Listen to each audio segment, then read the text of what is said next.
The Great Depression was the worst economic downturn America has ever experienced, and the American stock market lost 90% of its value between 1929 and 1933. The Great Depression began in 1929 after the Wall Street stock market crash led to a vast downturn in spending that lasted until 1939. The election of 1933 is what changed the course of the Depression, and the New Deal implemented by FDR had a positive effect on the Great Depression by not only stabilizing the economy but also restoring consumer confidence through various programs. On March 4, 1933, President Franklin Delano Roosevelt was elected to office. The first act he put into place was the Emergency Banking Relief Act, which included a week-long banking holiday. This was created due to the banking panics that were caused by speculation that they would fail. This banking holiday allowed the federal government to regulate interbank control and issue if a bank was stable enough to reopen. People began redepositing their money, and the public regained faith in the banking system and the government.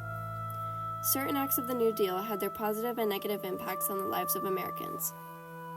The Tennessee Valley Authority was another influential part of the New Deal program, however, it was not without its faults. The Tennessee Valley Authority was established on May 18, 1933. It was intended to tackle issues in the Tennessee Valley region. It provided flood control and restored marginal lands as well as further developed agriculture. It provided jobs by bringing electricity and operating the hydroelectric Wilson Dam. The TVA may have provided electricity and jobs to the region, but it had detrimental effects on the people living there as well. Around 3,500 families had to relocate because of the construction of the Norris Dam, which flooded 239 acres in the Norris Basin. Ultimately, it was not a failure because it completed its task of providing the poorest region in the United States with jobs and electricity. One of these programs was more focused on providing jobs that were beneficial to the natural environment.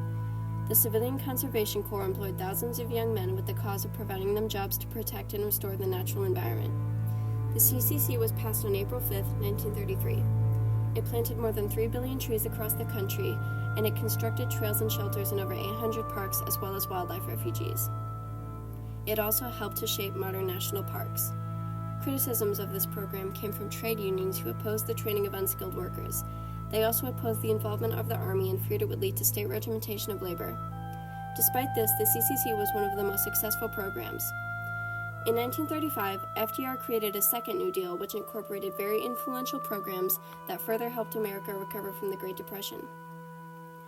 One of these projects was the Works Progress Administration, which was established by the NIRA and undertook building projects across America. It constructed a variety of public facilities such as roads, bridges, schools, hospitals, and many more. WPA oversaw a group of programs called Federal Project No. 1, which employed artists, musicians, actors, and writers. Federal Project 1 was meant to inspire others and bring a sense of hope back into people's lives. Federal 1 established 100 community art centers across the country and employed 5,300 artists. $27 million out of $5 billion used in the New Deal programs went to the arts. The WPA put 8.5 million Americans to work, including women, African Americans, and other marginalized groups. The WPA was criticized for inefficiencies in its work. WPA's projects sometimes ran 3 to 4 times the cost of private work. Unions protested WPA for its refusal to pay wages as high as those in the private sector, and the art programs were called a waste of money. The WPA is celebrated today because of the millions it brought to work in the Depression and the lasting legacies of the structures it built across America. However, the most successful remaining program is the Social Security Act. The SSA paid financial benefits to those over the age of 65 and provided old-age pension programs.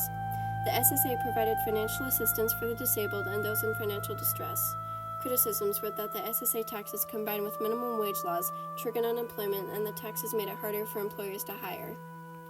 The New Deal programs were ultimately not enough to pull America out of the Great Depression. World War II is what brought America out of the Depression in 1939. It supplied everyone with jobs in the military or a defense-related occupation.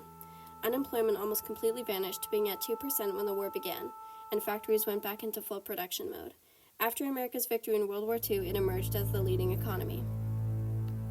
FDR's New Deal helped stabilize the economy and provide more confidence and security for consumers through a variety of programs that resulted in positive effects on the American economy. Even though some of the acts had downsides, they did not prolong the Depression. The New Deal programs provided a sense of security and hope for people living through the Depression. It created a difference in the lives of Americans, paving the way for multiple programs that are still prominent today.